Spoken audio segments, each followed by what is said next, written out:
St. John Armenian Church is the spiritual home of many of the Armenian Americans in the Bay Area. We have an over 90-year history. It was in 1924 that the Armenians who had gathered here in San Francisco, many of them coming from the Central Valley of California, gathered together for the first time to celebrate the divine liturgy of the Armenian Church. For many diasporan communities, this marks a foundational moment in their history. From that time forward, we can say that there was an official Armenian community here in the Bay Area, centered in San Francisco, and it was that community that would eventually form St. John Armenian Church. For 73 of the past years since that community's formation, St. John Armenian Church has hosted a food festival. The food festival represents something very important to the faithful of this church, to the members of the Armenian American community here in the Bay Area, and also to the community at large. And it's about a lot more than food, although the food plays an important role. The food festival is an occasion for all of the members of this parish to come together, to work together, and to pour their hearts out in service for the benefit of this church, because the food festival is our primary fundraiser on an annual basis, but also to honor the memory of their ancestors. When those first settlers came to the United States, those immigrants came fleeing some of the most horrific events which took place in the 20th century. And what they took with them were their memories, the memories of what they inherited culturally and spiritually. By building a church, they were able to pay due honor to their spiritual heritage and to continue worshiping. But the food festival is that occasion when they were able to pay also an important homage to their cultural inheritance. That moment when people could come together and share with one another and with the broader community their food, their dance, their music, their art, and their love for one another, their fellowship. This is, in many ways, kind of an outpouring of the heart for members of this community. They put so much into it because they want others to appreciate it as much as they do. So in many ways, it's an act of love, this food festival, not simply a fundraiser or an opportunity to come and have lunch. It's a principle for us here at this parish that those that contribute the most to the success of events like the food festival, in particular to the food festival, are volunteers.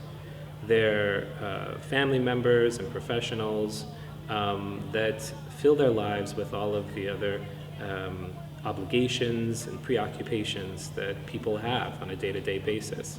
However, those people set aside a certain amount of time to devote themselves to helping to make the food festival a success. For some, that means literally dozens of hours of work.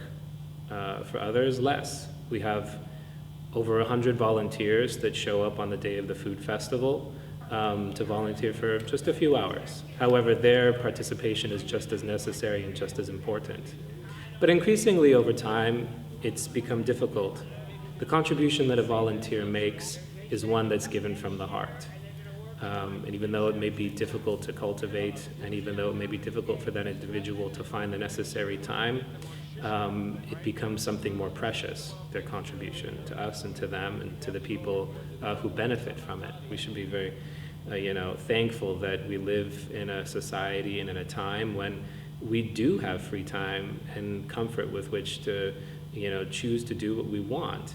And we do challenge our faithful to take some of that time and to give it to the church, because the church is there to serve them. The church is there to provide spiritual nourishment, to help lift them up when they're down, and to celebrate that with them when life is good, and to help show them what they should be grateful for because of all the gifts that we've received from God. And there's this symbiotic relationship that comes about as a result of that. We depend on them, but then in many cases we know that our faithful depend on us, and it becomes like a dance, but a dance requires partners, and we certainly need partners.